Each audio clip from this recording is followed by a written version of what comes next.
Hello guys, welcome to CRPF SCM aspirant YouTube channel. और आज का वीडियो आप लोगों के लिए इसलिए इम्पोर्टेंट है क्योंकि बहुत लोगों के मैसेज आ रहे थे और कमेंट में भी कि सर सैलरी बताइए, सर की सैलरी कितना है हेड कांस्टेबल मिनिस्ट्रियल का। तो आपको मैं बताऊं कि हेड कांस्टेबल मिनिस्ट्रियल को सैलरी कितना मिलता है। तो सबसे पहले बात करते हैं बेसिक पे की कि CRPF हेड कांस्टेबल मिनिस्ट्रियल का बेसिक पे कितना होता है। तो आप लोगों ने जैसे नोटिफिकेशन में देख ही लिया होगा कि CRPF हेड कांस्टेबल मिनिस्ट्रियल का बेसिक पे 25,500 होता है। मतलब 25,000 से आपकी सैलरी स्टार्ट हो जाती है। अब वो अलाउंस मिल के आपकी सैलरी कहाँ तक पहुँचती है ये मैं आपको बताऊँगा। और जिन जिन लोगों ने मेरा चैनल सब्सक्राइब नहीं किया है तो वो मेरा चैनल सब्सक्राइब कर लेना, वीडियो को लाइक कर देना, क्योंकि ये आप ही का चैनल है। आपकी हेड कांस्टेबल मिनिस्ट्रियल के लिए हर जानकारी के लिए मैं अपडेट देता रहूँगा, जो भी आप लोगों को जानकारी चाहिए पड़ेगी। तो सबसे पहले हम बात करते हैं कि बेसिक पे कितना होता है। तो बेसिक पे आप लोगों को पता है कि 25,500 होता है और उसमें DA 38% DA। अभी केंद्र सरकार में 38% DA चल रहा है। 38% DA का मतलब होता है कि महंगाई भत्ता, जो महंगाई भत्ता केंद्र सरकार देती है वो 38% चला है। तो 38% 25,500 का 38% हुआ 9,690। मतलब ये आपका 25,500 में प्लस 9,690 और ऐड हो जाएंगे। इसके बाद आपको मिलता है राशन मनी। राशन मनी का मतलब होता है जो आप CRPF में खाना खाते हैं, जिस दिन आप CRPF में ज्वाइन हो जाएंगे तो वहाँ पर आप लोगों को 127 रुपये 89 पैसे आपको एक दिन का खाने का चार्ज लगेगा। तो DA के बाद फिर आपको मिलता है राशन मनी। राशन मनी कितना मिलता है? 127 रुपये 89 पैसे आपको जो CRPF में खाने का देना पड़ता है। तो वही आपको CRPF मतलब केंद्र सरकार आपको वो अलाउंस लौटा देती है अलाउंस के रूप में, वही पैसा। तो 3,837 रुपया आपको वापस आ जाता है आपके खाते में। जो आप पैसा देते हैं CRPF को, अपना मैस चार्ज देते हैं, वो मैस चार्ज आपका वापस आ जाता है 3837, वो भी आपकी सैलरी के साथ।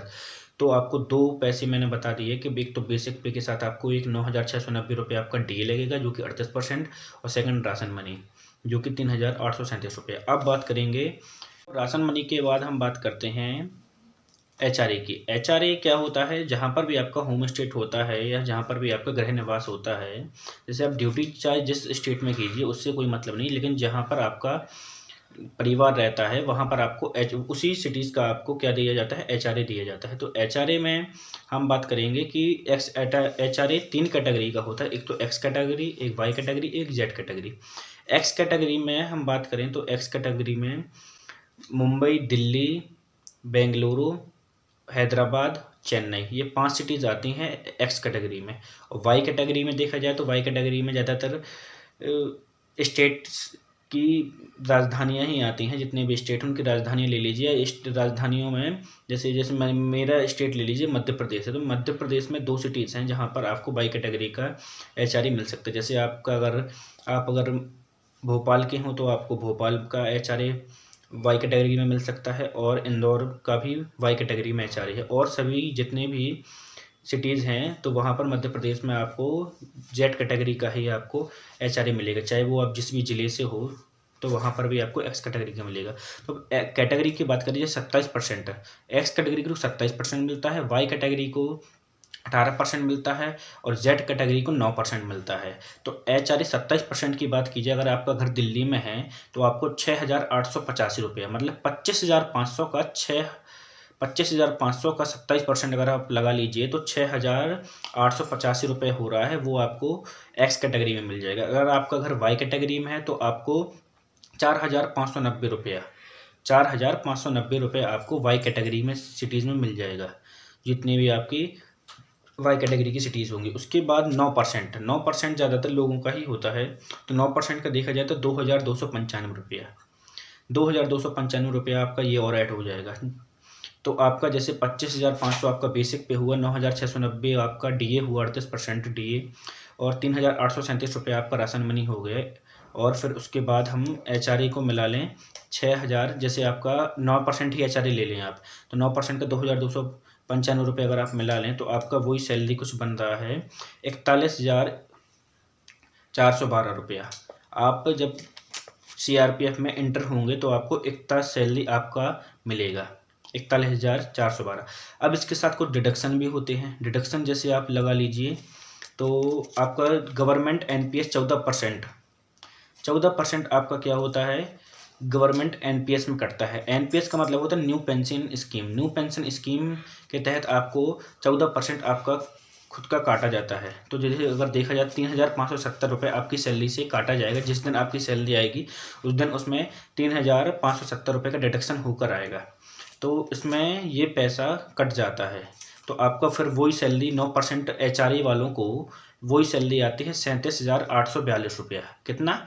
37,842 रुपये 9% एचआरए वालों को, जेड कैटेगरी वाले एचआरए वालों को आपकी सैलरी आती है 37,842 रुपया। और 18% वालों को ले लिए तो 18% वालों को 40,137 रुपये आती है। और 27% एचआरए वालों को ले लिए तो वही 42,432 रुपये आती है। ये आपकी सैलरी हो गई जब आप ज्वाइन हो जाएंगे। उसके बाद फिर आपको कुछ और भी अलाउंस मिलते हैं। जैसे आपकी ट्रेनिंग हो जाएगी तो आपको कुछ और भी अलाउंस मिलेंगे, जैसे हेयर सोप अलाउंस, रम अलाउंस, ये सब अलाउंस भी मिलेंगे। तो आप लोगों को वो इस हेयर अलाउंस, सोप अलाउंस आपको 90 रुपये वो भी ऐड हो जाएगा इसमें। और कहीं कहीं आपकी ऐसी जगह पर पोस्टिंग कर दी जाएगी जहाँ पर आपका टीपीटी अलाउंस भी होगा। टीपीटी अलाउंस 4,968 रुपये होता है। जैसे आपका छत्तीसगढ़ नक्सली एरिया में कर दिया जाएगा तो वहाँ पर टीपीटी दिया जाता है, मुंबई में टीपीटी दिया जाता है। तो बहुत जीसी ऐसे हैं जहाँ पर टीपीटी दिया जाता है। तो टीपीटी 4,968 रुपये आपका ट्रेनिंग के बाद आपको वो भी मिलेगा, वो भी अलाउंस मिलेगा। उसके बाद अगर आपका देखा जाए, अगर आपको टीपीटी मिल रहा है तो टीपीटी के बाद आपकी सैलरी हो रही है 9% वालों की मैं सैलरी बता रहा हूँ अभी, तो 42,810 रुपये आपकी वहाँ तक सैलरी पहुँच रही है। ठीक है, अगर आपको टीपीटी और मिलेगा डिडक्शन के बाद भी। डिडक्शन के बाद भी मैं आपको सैलरी बता रहा हूँ कि आप जैसे आपका एनपीएस का डिडक्शन हो भी जाएगा तो उसके बाद भी आपको फिर कितनी सैलरी मिलेगी, 42,810 रुपये आपको 9% वालों को सैलरी मिलेगी। और 18% वालों को आपको टीपीटी मिला के आपकी सैलरी बनेगी 45,105 रुपये। ठीक है, और 27% वालों को, जो 27% एचआरए लेंगे उन लोगों को सैलरी मिलेगी 47,400 रुपये। आपका ये टीपीटी मिलाकर बता रहा हूँ मैं, जिन जिन लोगों को टीपीटी अलाउंस मिलेगा। क्योंकि कहीं कहीं पर टीपीटी नहीं दिया जाता है, कहीं पर आपको रिस्क अलाउंस दिया जाता है, कहीं कहीं पर आपको कोबरा अलाउंस दिया जाता है। हर जगह की अलग अलग बात होती है, हर अलाउंस अलग अलग जगह पर दिया जाता है। ऐसा नहीं कि आपको हर सिटी में, जैसे आप ग्वालियर में हुए या फिर भोपाल में हुए या फिर आप दिल्ली के जड़ौदा में हुए, तो हर जगह का अलग अलग होता है कि जहाँ जहाँ पर सीआरपीएफ रिक्वायरमेंट करेगी कि आपको एचआरए मिलना है वहीं पर आपको एचआरए दिया जाएगा। उसके बाद हम बात करते हैं रिस्क अलाउंस का। अगर आपकी ड्यूटी नक्सली एरिया में या फिर आपकी ड्यूटी छत्तीसगढ़ दंतेवाड़ा में इस साइड कर दी जाए या फिर आपकी पोस्टिंग जम्मू कश्मीर में पुलवामा साइड कर दी जाए तो फिर आपका वही एचआरए अगर आपका 17,300 बन जाएगा। आपको रिस्क अलाउंस कितना मिलेगा, 17,300 रुपये, और आपको ऐड होकर मिलेगा। आपकी जो सैलरी रहेगी उसमें 17,300 ऐड होंगे। तो अब मैं एचआरए वाइज में आपको बता रहा हूँ कि एचआरए वाइज कितना कितना मिलेगा, जिसमें आपको कन्फ्यूजन दूर हो जाए। सबसे बड़ी बात तो यही है कि आपको एचआरए वाइज कोई नहीं बताएगा कि एचआरए वाइज कितना मिलेगा। आपको मैं ये बताऊं कि अगर आपके 9% एचआरए रहा तो आपको इतना मिलेगा, 18% है तो आपको इतना मिलेगा, और 27% रहा तो आपको इतना मिलेगा। तो 9% की बात करते हैं तो 37,842 रुपये आपका मैंने बताया था आपका वो हो रहा था। तो आपका वही सैलरी बन रही है 55,142 रुपया। कितना? 55,142 रुपये आपका बन रहा है। 18% वालों को बन रहा है, जो आपकी नॉर्मल सैलरी बन रही थी 40,137 रुपया, वो आपकी हो जाएगी 57,437 रुपया। और जो 27% वाले एचआरए थे जिनकी सैलरी बन रही थी 42,432 रुपया, जो एक्स कैटेगरी के थे, उन लोगों की अब सैलरी हो जाएगी रिस्क अलाउंस मिलकर 59,732 रुपया। तो आपकी सैलरी 60,000 तक पहुंच सकती है। बहुत लोगों के क्वेश्चन थे कि सर क्या हम लोगों की सैलरी शुरू में ही 60,000 तक पहुंच सकती है? तो बिल्कुल पहुंच सकती है, लेकिन आपकी ड्यूटी फिर उतनी ही रिस्की भी तो हो जाएगी ना। देखो, रिस्की मिनिस्ट्रियल में रिस्की कोई नहीं होता है कि आपका रिस्क का ड्यूटी हो। मिनिस्ट्रियल का काम है क्लर्कल काम। क्लर्कल काम का मतलब होता है कि आपको जाकर सीट पर बैठकर वहाँ पर आपको जो भी क्लर्क के काम होते हैं वही आपको करने पड़ते हैं। जैसे आपको पेंशन बनाना, मैंने कल की वीडियो में बताया था, और जितने भी अनुकंपा के काम होते हैं, जितने भी आपके वेतन भत्ते के काम होते हैं, छुट्टियों के काम होते हैं, वही आपका कौन करता है? क्लर्क करता है। तो ये आपको काम करने पड़ते हैं वहाँ पर। आपको बता दिया है कि रिस्क अलाउंस मिलाकर आपकी कितनी बन जाएगी। 9% वालों की 55,142 बन जाएगी, 18% एचआरए वालों की आपकी 57,437 बन जाएगी, और 27% एचआरए वालों को आपकी रिस्क अलाउंस मिलाकर 59,732 रुपये बन जाएगी। आपकी मतलब सैलरी 60,000 तक पहुँच रही है। अब अगर आपकी पोस्टिंग कोबरा बटालियन में कर दी जाए, अगर आपकी कोबरा में कर दी जाए तो कोबरा में ये नहीं रहता, जैसे जीडी वालों को तो कोबरा में जंगल में रहना पड़ता है, ये तो आप सभी लोगों को पता है। लेकिन मिनिस्ट्रियल वालों को कोबरा में जंगल में रहना नहीं पड़ता है, वो तो अपने ऑफिस में बैठेंगे, वो तो बस कोबरा का अलाउंस लेंगे और मजे ही मारेंगे लेकिन इतना वो रिस्क ड्यूटी नहीं रहता, उनको जंगलों में नहीं भटकना पड़ता है, क्योंकि उसके लिए तो जीडी है, ट्रेड्समैन है, ये सारे के सारे तो काम करेंगे। जितने लोग हैं जिनका काम कहता है जनरल ड्यूटी का जनरल काम रहता है तो वो अपना जनरल ड्यूटी का काम करेंगे। लेकिन मिनिस्ट्रियल वाले तो मिनिस्ट्रियल का ही काम करेंगे, चाहे उनकी जितनी भी खतरनाक जगह पर पोस्टिंग क्यों ना हो जाए। तो अब मैं बात करूँगा, अगर आपको कोबरा बटालियन में अगर आपकी पोस्टिंग हो जाती है तो आपको कितना रुपये मिलेगा।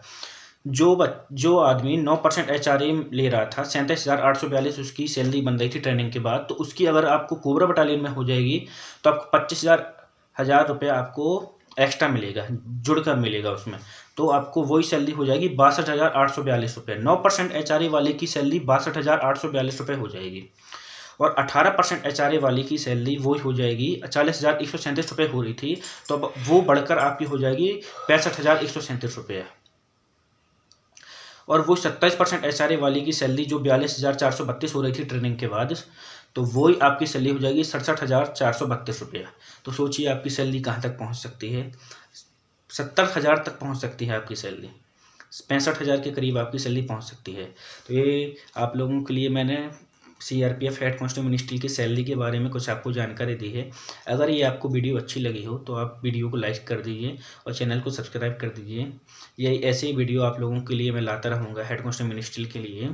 और अगली क्लास में आपको टाइपिंग के बारे में बताऊँगा कि टाइपिंग CRPF में हेड कांस्टेबल मिनिस्ट्री में टाइपिंग कैसा होता है। वीडियो में आप लोगों को टाइपिंग के लिए लेकर आऊँगा कि typing CRPF head constable ministry में कैसी होती है, कैसे आपको स्ट्रेटेजी बनाना पड़ेगा टाइपिंग के लिए, क्योंकि टाइम है, जैसे फरवरी में आपका एग्ज़ाम होगा तो आप लोगों का मुझे लग रहा है कि मई तक आपका टाइपिंग टेस्ट होगा। मई तक आपका टाइपिंग टेस्ट होने लगेगा, मई में आपकी डेट आ जाएंगे, एडमिट कार्ड आ जाएंगे। तो मैं आपको अगली वीडियो टाइपिंग के बारे में बताऊंगा कि टाइपिंग कैसा होता है CRPF में। मुझे नहीं लगता कि मेरे जैसे टाइपिंग, क्योंकि मैंने खुद CRPF टाइपिंग, जब मैंने टाइपिंग टेस्ट दिया था तो मैंने खुद अनुभव किया है कि कैसे उसकी तैयारी करनी पड़ती, क्योंकि मेरी खुद की टाइपिंग 58 की स्पीड आई थी वहाँ पर।